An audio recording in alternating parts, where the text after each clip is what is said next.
నుంచి విమోచించి మోక్ష రాజ్యానికి చేర్చడానికి ఆయన ఈ లోకానికి వచ్చాడు.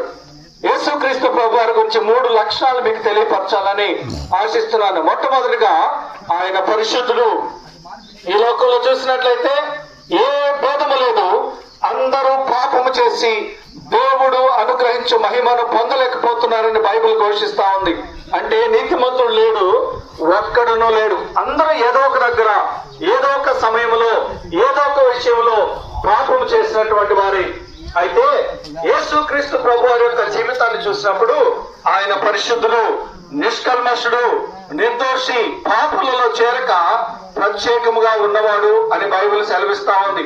ప్రియమైనటువంటి వాళ్ళరా, అందుకనే ఆయన పరిశుద్ధుడు కనుక పాపి యొక్క పాపాన్ని విమోచించడానికి ఆయన రక్తము సరిపోయినది, ఆయన రక్తము శక్తివంతమైంది అనేది మీకు తెలియపరుస్తున్నాం. రెండవదిగా చూసినట్లయితే యేసుక్రీస్తు ప్రభువు చెప్పారు, నేనే మార్గాన్ని, సత్యాన్ని